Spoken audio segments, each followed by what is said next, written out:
Authors Distillery esittää tarinoita Viinamäeltä. Vauhdikasta keskustelua alkoholista ja sen vierestä ilman huuruja. Tislaajina Tuomas Kyrö ja Christian Rönnbacka.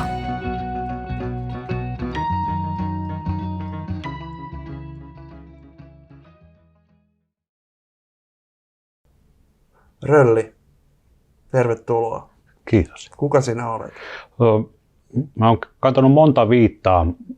Yksi viitta on Jännityksen mestari tietenkin Hautalehdon takia, mutta nykyään pidän itseni enempi tämmöisenä viihteen Leidermannina, monitoimityökaluna.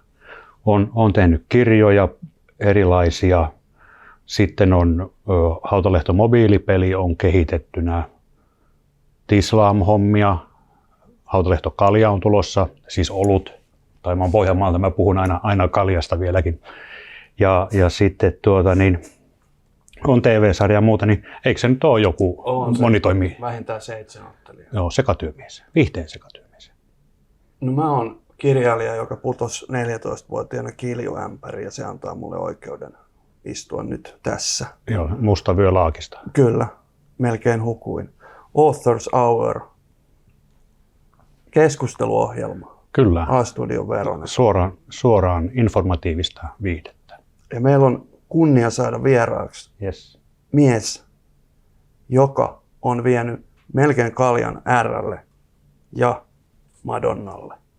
Ei mitään melkein, siellähän on molemmilla ollut. Tervetuloa Mato Valtonen. Kiitos. Mukava tulla teidän tarinoita viinasta osuuteen. Ensimmäisenä, kun oli sinä ja alkoholi, niin minähän näppäränä poikana menin ja tutkin kirjamaailmaa. Sieltä löytyi teoksesi Rakkaani alkoholi, josta tuli tämän viikon lempikirjani vähintään. Siteeraan tästä pienen tekstin, mistä me päästään hyvin liikkeelle.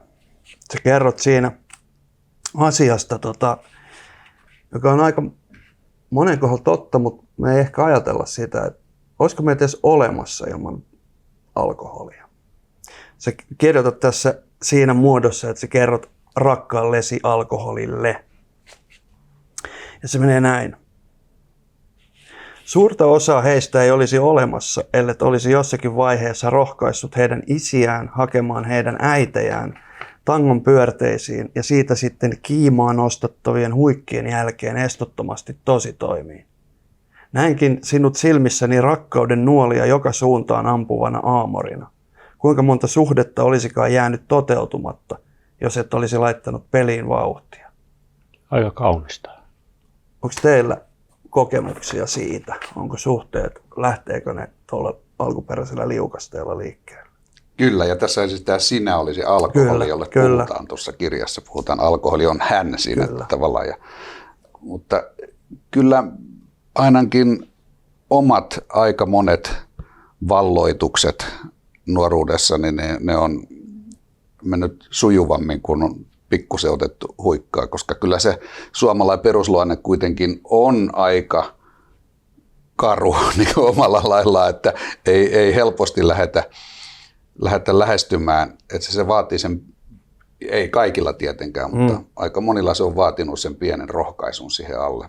Ja se on sitten taas johtanut johonkin ja että alkoholista puhutaan yleensä aina vaan siinä haittavaikutuksia, että mitä haittaa siitä on, mutta kyllä siitä on hyötyäkin ollut. Juuri sekin, että me istutaan tässä. Väitän näin. Joo, mulla on semmoinen tähän liittyen, että nykyinen puolisoni ja lasteni äiti, niin en olisi kyllä tavannut häntä ilman ainetta. Että se, missä me oltiin istuttu samassa seurueessa baarissa koko ilta. Mä olin kyllä laittanut hänet merkille, hän ei minua.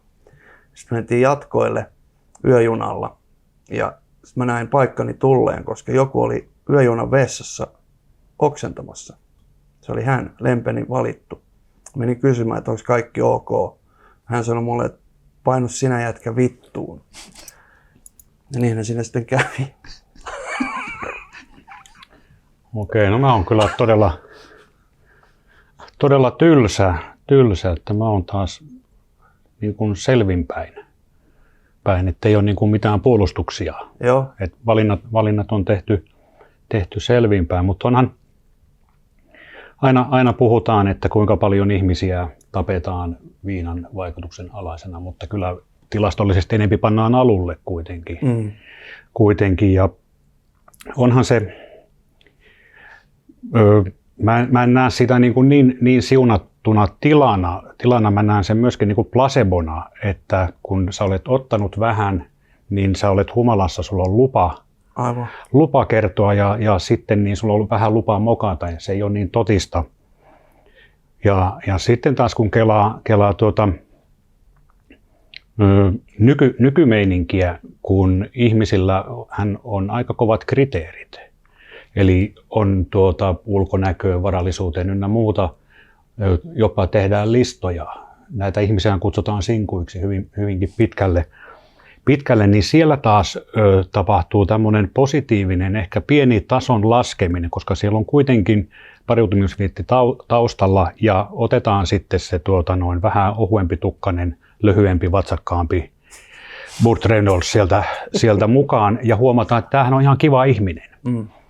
Et mä näen siinä sen niin kuin sekä placebon että sen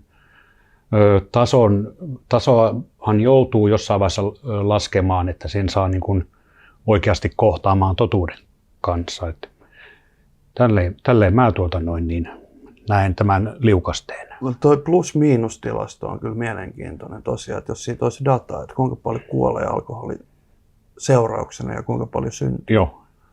Mutta onko nythän syntyvyyshän on laskussa ollut jo vaikka kuinka kauan ja jengi on dokannut vähemmän nykyään kuin ennen vanhaa. No, sitten mä oon oikeasti miettinyt, että niiden täytyy liittyä jotenkin toisiinsa. Päätetään, että se on näin. Exceliä pöytään. Niin. No Mato, minä vuonna sä oot syntynyt? 55. 55. Milloin oli ensimmäinen kokemus alkoholin kanssa? Minkä ikäisenä? Varmaan 3-14 jossain siellä. 60-luvulla? Joo, 60-luvun alkupuolta. Lahdessa silloin asuttiin jo. Millainen paikka oli 60-luvun lopun Lahti testailla?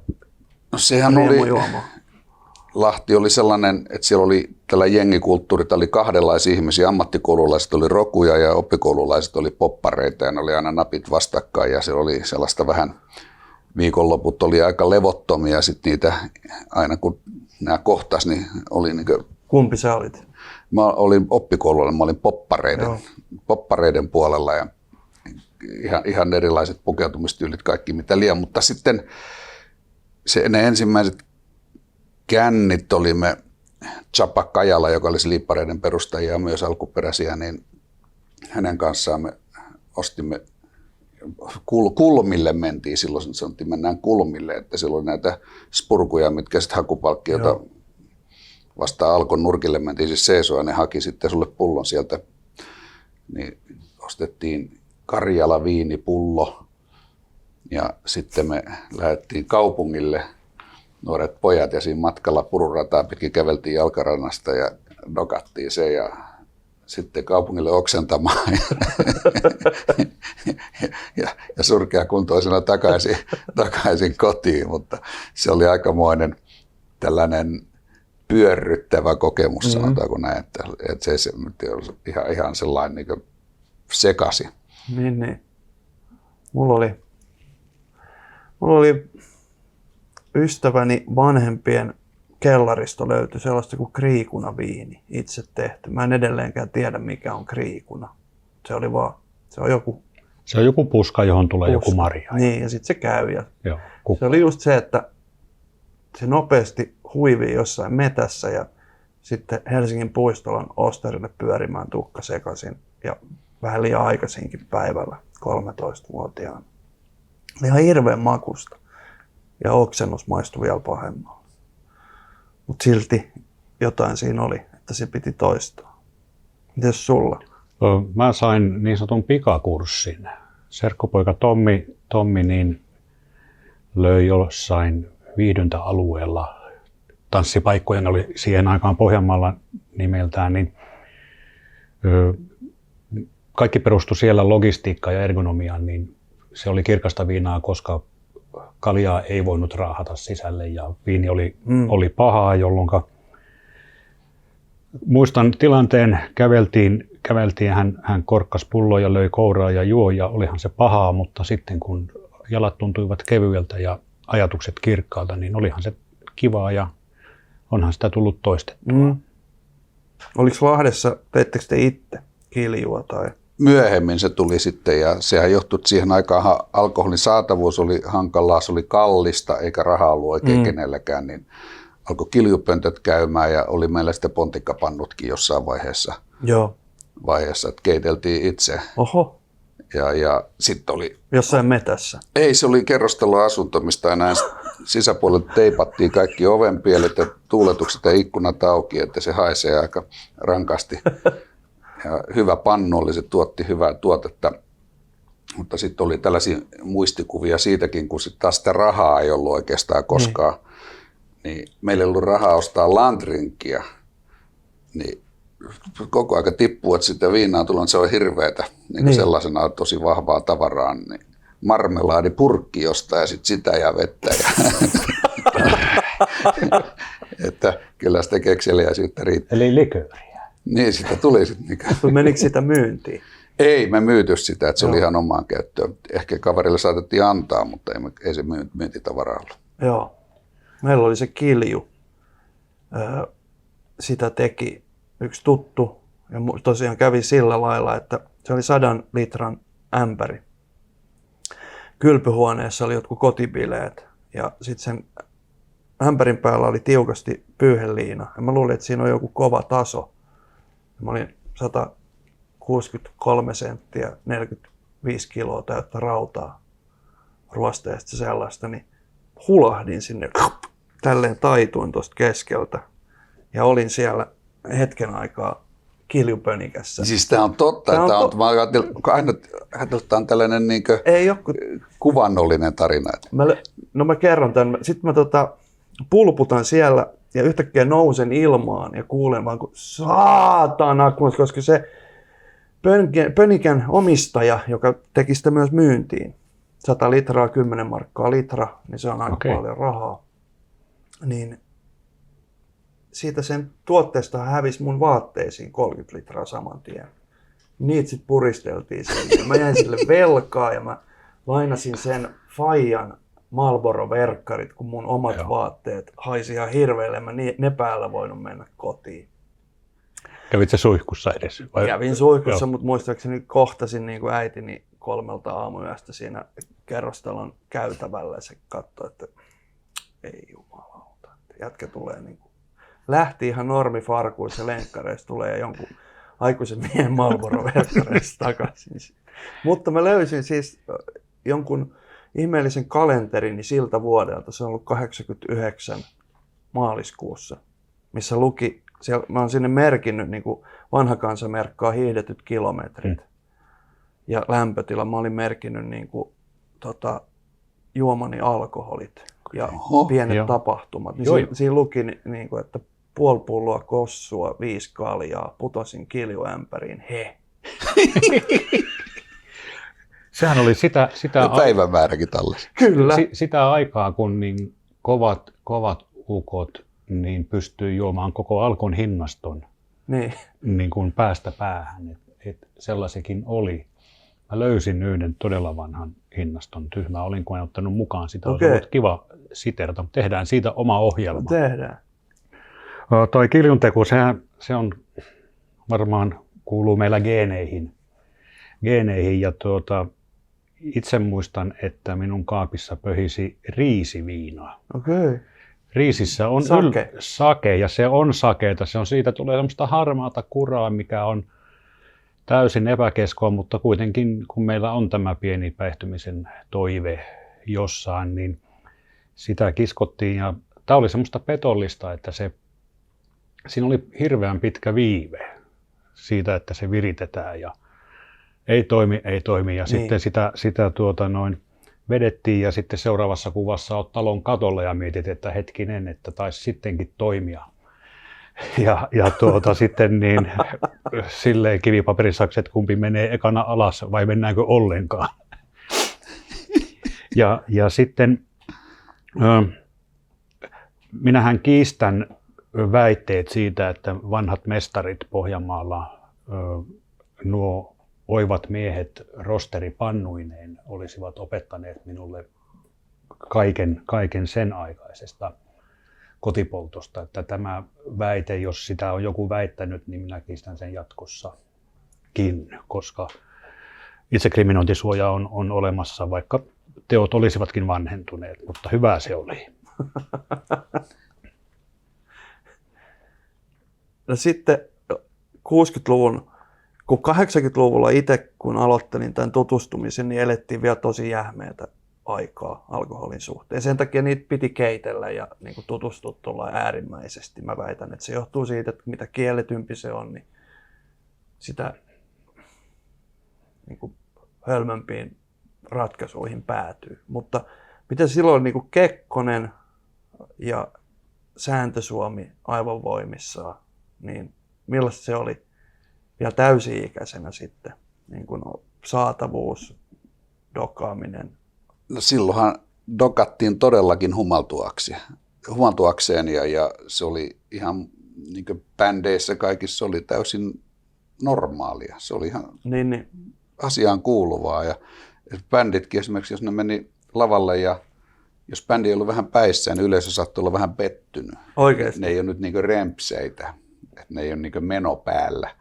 Ja ihan käsittämättä onneksi siitä on päästy eroon, että se ei näe niitä humalaisia örveltäjiä tuolla lavalla, mutta silloin mitä väliä. Mutta se yleensäkin, niin kuin mun väite on, että tämä lähtee ihan meidän alkoholipolitiikasta se kieltolaista lähtien. Että kieltolakihan teki sen, että alkoholista tuli urheilulaji. Että puolikansaa, salakuljettaja puolikansaa kätki sitä ja poliisit oli etsivinään niitä se kaikki jutut lähti niin kuin ihan eri lailla. Siitä tuli sellainen, koska se oli kielletty hedelmä, niin siitä tuli tavoiteltu ja ihannointiin sitä humalaa. Ja sä sait kännissä tehdä mitä vaan, en murhasta tietenkään et selvinnyt, mutta siis että sellaista töppäillä vaikka kuinka. Ja se laitettiin aina sen jurrin piikkiin, että se oli niin kännis, eihän se voinut, se oli ihan hyväksyttävää, että se oli kuulu siihen aikaan. Poliitikotkin veteli kunnon jurreja reilusti, ei ollut sitä, mitä tänä päivänä, kun ministeri on ottanut lonkeron jossain, niin joutuu kepin nokkaa saman tien. Silloin se oli ihan normaalia. Jos niin kuin faabeli eräästä päämiehestä, jolta puuttuu varvas, kun saunottajasta tuli riitaa, niin sieltä ajalta, niin se on vähän eri kuin yksi lonkero lentokoneessa. Siis keneltä puuttuu varvas? En voi kommentoida. Mutta sano, miten sä sanoit sen. Eräs hyvin niin kuin, mitenkään sanoisin, että en niin kuin poliitikko. Presidentti. Presidentti? Ei ole Tarja Halonen. Mutta tuolla löytyy, ja niin kuin kaikki tämmöinen vaiettiin. Niin. Hyväksyttiin tai vaiettiin, mitä isompi ukko on, mutta toki puuttuu myöskin niin somet ja kamerat. Kyllä. Että jos sä laitat magnesiumipulveria ja hupun päähän ja puff, niin se on jo nukahtanut se, jota yrität kuvata. Niin siihen sitä itsekin kasvoi siis siihen, että mikä tapahtuu kännissä, niin eihän sitä niinku ole. Se tapahtui siellä jossain sitten. Odotellaan sitä seuraavaa känniä. Plus mikä oli sitten myös se ajankuva, että silloinhan ravintolat meni 11:30 kiinni. Tai valomerkki, mikä se tuli silloin, ja sinne oli vähän vaikeaa päästä. Sitten tuli tämä, että yöllä etsittiin niitä pimeitä viinapulloja. Kun ravintolat meni kiinni ja meno päällä, niin siinä oli aikamoinen tällainen teollisessa mittakaavassa, jotkut myi sitä pimeätä viinaa. Siellä käytiin erilaisia ikkunoita kolkuttelemassa ja bileet jatkuu. Niin silloin mä opin sen, kun nythän puhutaan sen saatavuudesta, että esimerkiksi nyt jos viinit ruokakauppoihin, että sitten kaikki alkaisi juomaan, niin kyllä ne, ketkä haluaa juoda, siis ketkä on vahvasti tai enemmän tai vähemmän alkoholisoitunut, että se on tärkeä se asia, niin kyllä ne saa sen juomansa. Ainakin silloin saatiin, ja se oli paljon vaikeampaa silloin. Aina sitä oli, just ne kiljupöntöt oli ja pontikkapannut ja pimeät viinat, ja osattiin vähän varastoida sitten niin tiukkaa paikkaa varten. Et se niin aina sitä sai. Joo. Aina. Joo, ja sitä ei niinku ostettu nautiskellakseen, kun siinä oli vielä se pelko, ja että se on laitonta, niin sähän juot sen niin nopeasti kuin mahdollista pois kuoleksimaan. Toi niinku saatavuuden kannalta, niin mä taas kun on ollut 15 vuotta poliisina, niin olen nähnyt sen määrätietoisen kuluttajan elämänkaaren. Niin sieltä löytyy taas näitä synkkiä juttuja, mutta sitten taas olisiko parempi, että olisi kaupoissa saatavilla kuin se, että niin rupeat ilmajarrun jäänpoistoaine Aerol 100, jota nautitaan ensin alle 3 pulloa maguaria ja sitten lasipullossa ravistat sitä ja annat liekin, että se töpsäyttää ja sinne jää sitten mahdollisimman paljon alkoholia ja vähemmän haitta-aineita. Töpsäyttää. Joo, ja termi. Onko tämä ammattitermi? Se on ammattitermi. Okay. Joo, se on ammattitermi. Tämä minun keissini päättyi surullisesti, koska sitä meni vähän rinnuksillekin ja tuli semmoinen pieni tulipalo. Jos mies olisi kaatunut suorilta jaloiltaan, niin savu olisi mennyt ylöspäin, mutta kun hän juoksenteli ympäri asuntoa, niin meni savu nokkaan ja keuhkorakkulat paloi. Niin siinä vaan pojat töpsäyttelemään. Niin. Minä vuonna Sleeparit perustettiin? 74. Ensi vuonna tulee 50 vuotta. Mahtavaa. Mulla on jotenkin semmoinen lievästi sanottuna kuva, että sielläkin on ilolientä meni sen bändin parissa jonkun verran. Kyllä se aika kostea bändi oli, mutta oli kyllä muitakin kosteita, ettei me ainoa oltu. Niin. Mutta että se äity, se meno aikamoiseksi sitten, kun katsoi sitä. Ja todellakin, kun mennään keikoillekin, niin mitä väliä, jos siinä vähän tinttaat ennen keikkaa ja varsinkin sen jälkeen sitten kotimatkat bussissa, niin se oli jopa niin, että itselläkin alkoi niin kellot soimaan, että tämä ei ole hyvä juttu. Saako kysyä? Perustettiinko bändi niin kuin musiikillisia ambitioita varten vai rahoittamaan oman käytön? Ei, siis bändi perustettiin siksi, että oli yhdet bileet, mihin piti saada meininkiä. Joo. Ja se bändi perustettiin niihin ja se toimi hyvin ja sitten se jatkuu. Ja sitten äkkiä tekemään single, joka oli välittömästi ykkösenä sitten.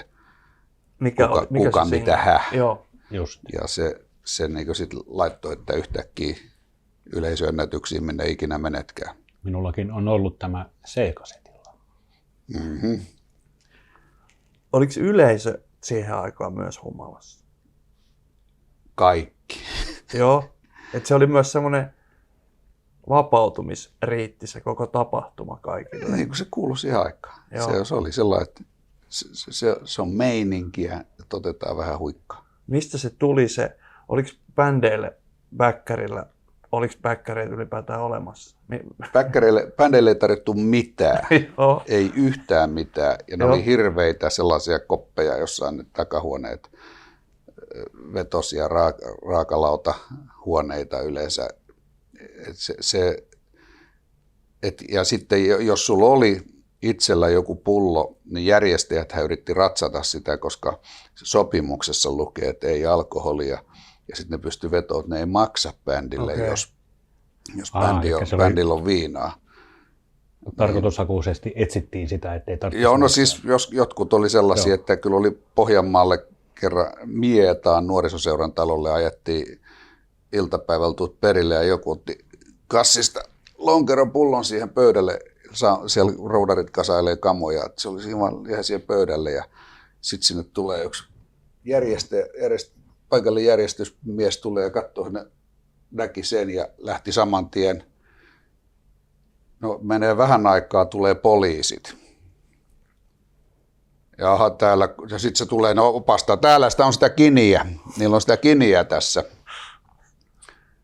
Poliisit katsoi, sanoi sille järkelle, että messä pois, me hoidetaan tämä juttu. Sitten lähti.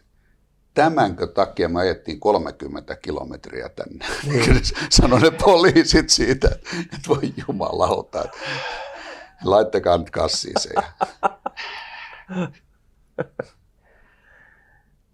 Sitten riideltiin, niin silloinhan palkkiot haettiin aina siitä keikan jälkeen, haettiin lippukassa sieltä ja sopimuksen mukaiset summat, ja niistä aina riideltiin sitten, kun se oli se pullo, niin nyt pitää tinkiä ja että jumalauta, ei tulla ikinä tänne, jos tingit. Niin kuin tällaista kädenvääntöä sitten siinä.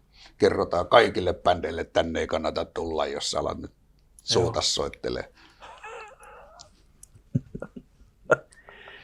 Siis ihan kieltolain jälkeen noi on. Se oli sellaista, mutta elimme erilaisessa maailmassa silloin.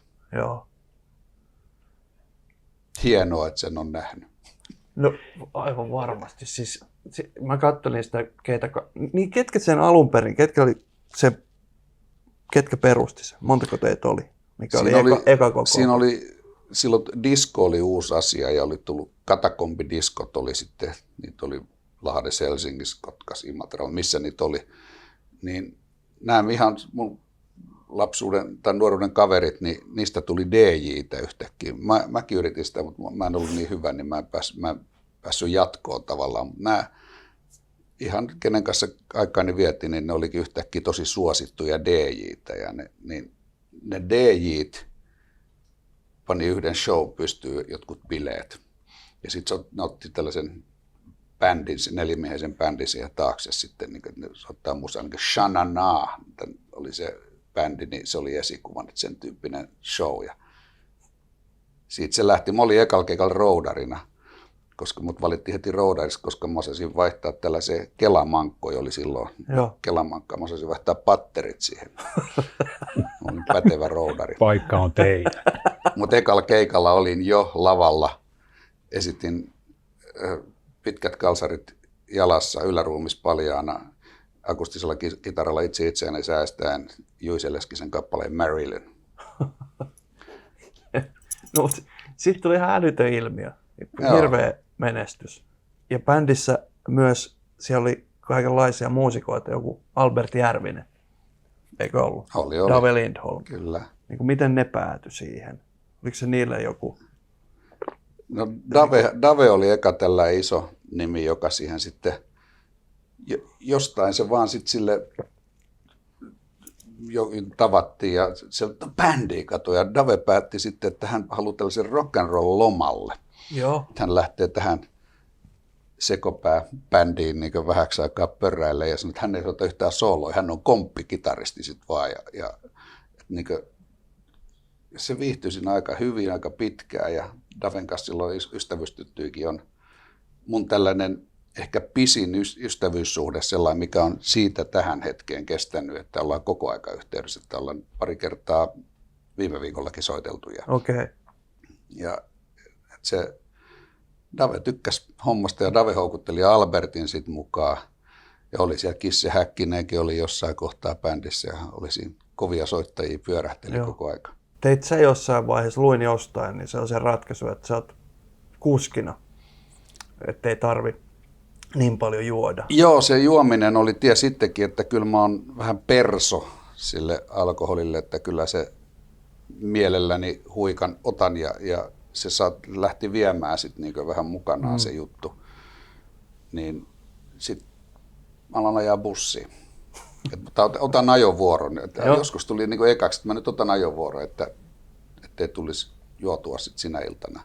Sitten niitä ajovuoroja tuli ja sitten mä nyt ajoin 1 000 000 kilsaa sitä bussia siinä sivussa. Ja mä väitän itse, että se pelasti mut.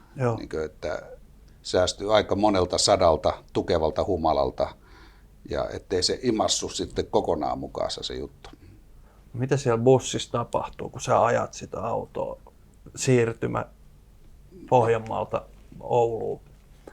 No siis menomatkallahan se on sellaista, että joku ottaa muutaman oluen siinä sitten niin virittäydytään tunnelmaan, koska se kuuluu asiaan, mutta takas tulle sitten siellä on joltakin ostettu sahtikannu tai sitten jotain muita pimeitä pulloja tai sitten jo on varattu jo paluumatkaa varten, että siellä onko sellaiset bileet aina sitten siinä bussissa.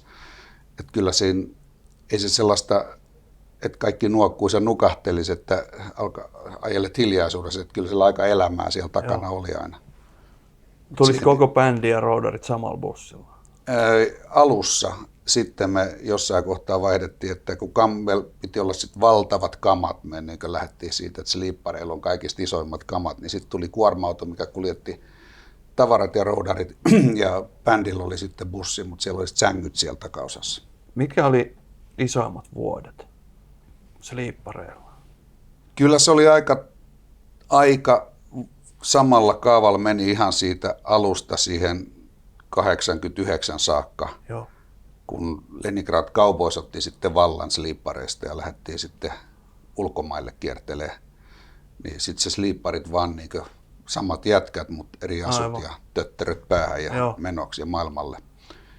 Niin kyllä se oli sellainen, että mehän oltiin sillain, ei koskaan ihan se ykkönen, mutta me oltiin kakkosbändi, ykkönen vaihteli, Hurricane, Steady ja Tigers ja mitä siellä pyöri, niin Teppu-normaalit välillä ja muuta, että niin, me oltiin se koko aika vedettiin tasaisesti.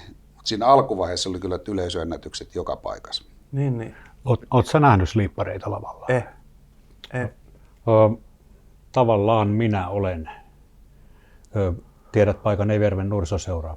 Joo, kyllä. Siellä olette ollut monta kertaa, mutta mennään tähän kulttuuriin. Se on 80-luvun loppupuolella, niin kun tulee lauantai, niin sehän on se nuoren ihmisen, se on hybridi-ilta. Sä oot katsomassa bändiä, se on se tekosyy, sitten juomassa alkoholia ja etsimässä niin kuin mahdollista putatiivista kumppania, joka mielellään ei ole sun serkkusi. Riippuu missä päin Suomeen ollaan. Niin tämä on niinku se konklaavi, että olen ollut monesti samoissa tiloissa, mutta ei ole muistikuvia, mutta on myöskin muistikuvia. Mutta eikö sieltä ollut 2 osaa Evijärveä, että oli se tanssipuoli ja bändipuoli? Joo, se oli mielenkiintoinen ja toimiva. Sinne se veti yli 3000 ihmistä. Se oli niin sanottu tangopuoli, missä sitten niin kuin se varsinainen, niin kuin mistä vietiin vihille. Et se oli, nuorten puoli oli se koeajopuoli siinä. Siellä, ja siellähän se oli mahtavana paikkana, niin periaatteessa siellähän on nähty kaikki Hurricanesit, Juuset, YM, Topi Sorsakosket, Matti ja Teppo. Mm-hmm. Saanko kertoa välissä Bokloomin Matista ja Teposta? Mikä on Bokloomi? Se on savolainen sana, joka tarkoittaa jonkinlaista... B:llä vai B:llä? B:llä. Pekka Bokloomi. Niin olimme serkkupojan kanssa katsomassa Mattia ja Teppoa ja meillä oli vain yhdet aurinkolasit ja oli tämä juuri Saabin takana, kaiken takana on nainen ja me vaihtelimme niitä ja meillä oli hyvä henkilökohtainen hurmostila ja serkkuni saa kuningasidean, että menemme tapaamaan artisteja Bäkkärille ja sinne johtaa verhon takaa kapeat jyrkät rappuset. Serkkupoika johdattaa joukkojansa. Minulla on nahkatakki, koska olin kova jäbä. Ja olinkin kova jäbä. Tein siihen aikaan apulantasäkki painoi 50 kiloa. Nykyään on vain 40. Ja olin niin kuin hyvässä fysiikassa. Niin muistan vaan hetken, siis kun... kannoitko sä niitä apulantasäkkejä? Kannoin. Ei, viskoin. Okay. Mutta ei ollut niin kuin apulantasäkkiä mukana. Mutta puolessa välissä rappusia kuuluu semmoinen tömps ja sitten mua niinku, että onpa raskasta, hillittömän raskaat rappuset ja mennään sisälle, kop, hyvää päivää, niin oikeasti Matti ja Teppo oli siellä niin jaffa kourassa. He ajoi muistaakseni aina itse ja he katsoo, kun kaksi pohjalaista poikaa tulee kertomaan, että hyvä keikka ja jotenkin niin toinen heistä katsoo vähän niin kuin mun ohi ja sanoo, että joo, päästä poika. Ja sitten niin kuuluu tömps ja mun olo helpottuu, mä suorenen. Mulla oli ollut se viimeinen 5 metriä, niin järjestysmies oli ollut, niin se oli vähän lyhytkasvuisempi. niin mä voin kuvitella, että kun tähdet on siinä jaffalla hyvä keikka ja sitten tulee pojat ja yöllä roikkuu siinä pukamista se lähti periaatteella. Ja se oli koko ajan ilmassa, kun mä muistan sen tömps. Monkey on your back. Joo, niin Tämä vaan tuli Matista ja Teposta mieleen, että ollaan me tähtiä nähty siellä Evijärvellä. Kyllä. Kuka oli Arto Nyqvist? Moottoripyörätaiteilija, joka teki ensimmäisenä maailmassa näitä todella huimia ja vaarallisia temppuja. Ja miten se liittyy suhun ja sliippareihin? Artsi innostui sliippareista kovasti ja totta kai hän oli, meitä kiinnosti tällainen tosi kovia temppuja tekevä kaveri. Niin sehän lähti sitten usein meidän keikoille matkoille mukaan ja välillä prätkät lavalle, se suditteli niillä siellä lavalla. Ja sitten minä ja Artsi ystävystyttiin aika paljon. Alettiin pyöriä porukoissa, niin hyvin paljon vietettiin aikaa yhdessä sitten. Ja lopulta musta tuli jopa Arto Nyqvistin manageri, kun hän lähti Eurooppaan vallottaa, että mä pyörin sekas. Vuoden 1981 mä pyörin Euroopassa hänen kanssaan ympäri ämpäri. Teitte mitä? No siis me lähdettiin siitä, että lähdetään myymään Artsi maailmalle. Joo. Ja me vaan lähdettiin. Sillä oli niin monta viikkoa eteenpäin. Heillä oli Le Mansissa yksi keikka sovittuna. Mutta sitten meidän myymisestä ei oikein mennyt tulla mitään, kun mä soittelin sitten lehtiin, että meillä olisi tällä, että kaveri tekee näitä temppuja, että se ajaa 160, hyppää prätkän kyydistä puukengille roikkumaan sinne perässä ja rikkoo takalampun isosta 1300 Kawasakista tuolla laitos vaan ja ajaa takaperin 200, istuu tankin päällä ja te olette humalassa, ne löi luuria kiinni. Sitten ei oikein tule mitään, sitten meillä alkoi rahat loppuu jo. Meillä oli oikeastaan rahaa yhtään. Sitten nähtiin sellaisia julisteita, missä oli autonromutussirkus. Jean Sunni, niin kuin Jean Sunni, Car Crash Circus ja isoja palavia autoja lentelee ilmassa siinä, että mennään tonne kysy, päästäisikö töihin. Ja sinnehän me lopulta päästiinkin sitten ja sitten alkoi muuttumaan elämä, että yhtäkkiä alkoi tulee rahaa ja iso ranskalainen viinafirma lähti sponsoriksi vielä. Meillä oli auto täys viinaa ja rahaa yhtäkkiä sitten. Ja just oltiin oltu täysin rahattomia. Ja tässäkin alkoholista kun puhutaan, niin se päästää se paikkakunta illalla, missä on siis tämä sirkus esiintyy. Huomenna mennään kysyä, mutta sitten meillä oli rahat. Meillä oli sen verran rahaa, että me mietittiin, että ostetaanko me polttoainetta autoa vai mennäänkö me johonkin halpaan motelliin yöksi. Kumpi tehdään? No vieressä oli kapakka, mennään juomaan nämä rahat. Mentiin siihen. Sitten me istutaan siinä, juodaan kaljaa, nukutaan autossa yö ja mennään aamulla katsoa, että pakko onnistuu. Ja siihen aikaan ei ollut sellainen, että joku lähettää sulle rahaa tai luottokorttia, ei ollut sellaisia asioita. No sitten siinä tulee yksi, se oli aasialaiset piirteet sillä kaverilla, se tulee, että ootko sä Arto Nyqvist? Joo, mitä väliin. Että joo, hän on Mantorpissa Ruotsissa käynyt sun keikalle, että meillä oli sen auto, siellä näkyy ne pyörät, niin hän tunnisti noista pyöristä sut.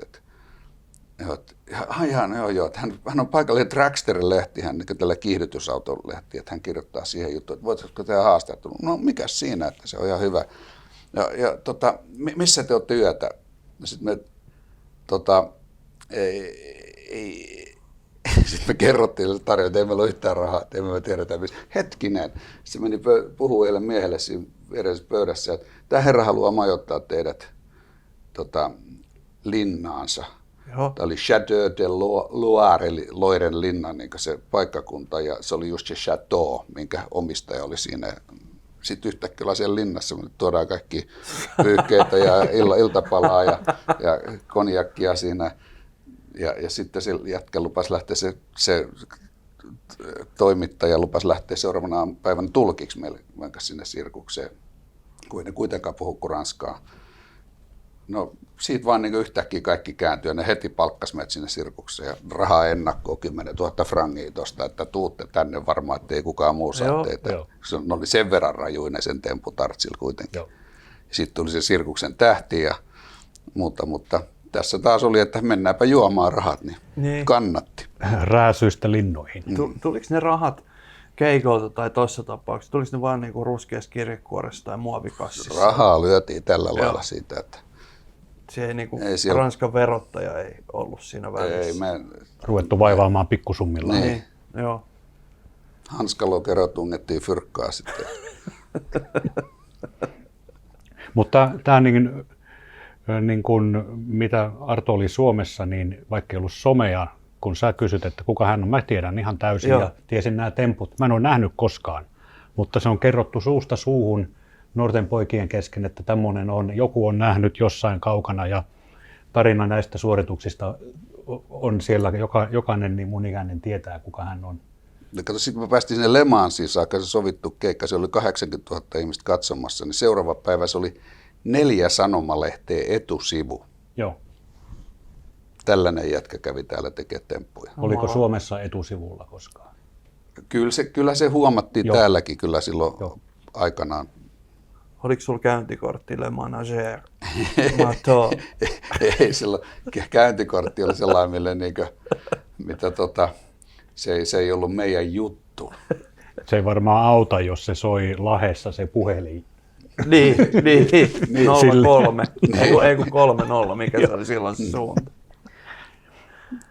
Ja oli aika ennen faksia. Joo, ei ollut mitään tollaisia. Kyllä se silloin oli tästä käsikutosta se touhu sitten, että mentiin. Mietin tuossa, kun sanoit, että että oli popparit ja rokut, oli 60-luvulla. Sitten oli niin kuin mun lapsuudessa oli punkkarit ja diinarit, tedit. Se tuli siinä vähän myöhemmin. Mutta mikä tyylilaji on semmoinen bändi kuin Sleeparit, missä voi sopivasti myös joku surmanajaja ajalla välillä? Se oli ihan oma juttu, niin. Että sehän oli tällaista irtonaista ja meistä tuli sitten, vaikka me oltiin niistä popparipuolta, niin meistä tuli rokujenkin suosikkibändi Lahdessa, että sitten mä sain sen jälkeen kävellä ihan turvallisesti, että ei tarvinnut pelätä, että kukaan kävisi haastaa sua millään lailla fyysisesti siinä. Niin. Ja sitten me tuotiin se Amerikan auto ilmiötä aika paljon. Sleeparit vahvisti sitä, että jenkkiautoja pitää olla ja niitä kierteli siellä Lahti täynnä. Voiko sitä verrata niin kuin mihinkään? Mä yritin miettiä, mikä olisi vastaava. Se oli ihan oma juttu se kyllä. Et se oli ilmiö, koska sittenhän me pystyttiin pukeutumaan miten vaan. Että tehtiin Matti ja Teppo biisejä, Sleepy Sleepers Sings Matti ja Teppo, mikä on meidän kaikkia myydyin levy, niin sitten me pukettiin naisten vaatteisiin, 1,5 vuotta soitettiin Matti ja Tepon biisejä naisten vaatteissa. Niin, mitä tyylilajia se on? Niin. En tiedä. Mutta onhan se semmoista keskisormea kaikelle liian vakavasti. Niin, no se oli just sitä, koska mistä se tavallaan lähti, että kulttuuri oli hyvin vakavaa Suomessa siihen aikaan. Ja bänditkin oli sellaisia, niin kuin soitetaan jotain blues-juttuja, ne tuijotellaan omia kenkiä ja ei mitään väliä, niin samat vaatteet päällä suurin piirtein, millä tuut sieltä lannan levittämisestä just niin. Ja sitten piti olla kaikki niin taiteellista, muuten sä et ollut oikein muusikko. Niin, tosta tulikin mieleen, mä kysyin. Tämä ihminen, jonka mä näin siellä yöjunassa, joka oli lapsi 70-luvulla, jonka kanssa meillä on ilmeisesti yhteisiä jälkeläisiä, niin kun se kuuli, että tullaan sun kanssa juttelemaan, mä tiesin, että silloin sen isoproidi dikkasi ihan älyttömästi Sleepareista, joten sitten hänkin kasvoi tietenkin siihen maailmaan. Pyysin sieltä pienen analyysin asiasta, jos mä nyt löytäisin sen tästä. Se laittoi mulle ensin Kaljaa kioskeihin kappaleen linkin YouTubesta, että se mun pitää kuunnella. Se on tehty. On ollut 10-vuotias, hän siis kirjoittaa, on ollut 10-vuotias kun toi tuli. Oli silloin paras biisi. Tuntui utopistiselta ajatukselta, että kioskista voisi saada kaljaa. Alkoi olla kuitenkin jo kavereissa, sukulaissa porukoita, jotka matkustelleet etelässä, saati Neuvostoliitossa ja aikuisia kuuntelemassa. Puuttuu joku sana. Ymmärsi, että alkoholia saa vaikka mistä, siis siellä jossain muualla. Sleepareilla hyvin alkoholi-seksipitoista huumoria niistä tajusin, että täällä ollaan jotenkin todella tiukkapipoisia, siis Suomessa. Alkoholisuluissa ja seksi oli tavoiteltavia asioita, koska, ja sitaatti teidän biisistä, kaljasta tulee hullu olo. Niin se, että se on niin kuin pientilalla kuunnellut broidinsa kanssa sliippareita ja vapautunut, niin mun mielestä siitä tiivistyy aika hyvin se bändin merkitys. Joo, ja sitten siitä oli se merkittävä myös tämä kaljaa kioskeihin, koska sitten meitä ärsytti se, kun se oli niin lukkojen takana koko ajan se alkoholia, kun maailmalla just todellakin saat ostettua jostain, että miksei se voisi olla, niin sittenhän siitä lähti tämä oli lähtenyt kampanja Uusi laululehti ja Pahkasika, jenkit, nehän laittoi tänne keskiolut R-kioskeihin kampanja ja kerättiin nimiä kovasti siihen, kulttuurihenkilöiden nimiä tällaiseen kampanjaan ja alettiin adressi ja sitten eduskuntana, mä olin se, joka sen luki siellä eduskunnassa se adressi sitten. Mikä vuosi suunnilleen oli tuossa 80-luvun alkupuolta? Jotain, ota nyt, mikähän vuosi se oli? 80-luvun 82, mä vetäisin hatusta sen, mutta se löytyy kyllä tuolta, se miten se luetaan, se löytyy ihan Ylenkin sivuilta, taitaa löytyä se. Mutta siinä oli sitten minä ja siinä oli toi Martti Syrjä oli siinä valtuuskunnassa ja DJ Gabriel Giggeli oli siinä. Kenelle se luovutettiin? Siinä tuli määrätyt kansanedustajat, siinä oli kansandemokraateista ja kokoomuksesta jotkut tyypit ja muuta. Ja sitten luetaan, se oli televisiokamerat, siinä oikein nyt tällaisia hulluja tullaan täällä vaatimaan. Sitten kun se oli luettu, niin sitten kamerat kiinni, niin siellä tuli se yksi kansanedustaja, joka sanoi mulle, että niin, että on ihan hauska tempaus, mutta ei muuten sitten ikinä tule sinne kioskeihin. Ja ne oli vaan niin virkassa puolesta siinä vastaanottamassa sen sitten. Oliko ne selvinpäin?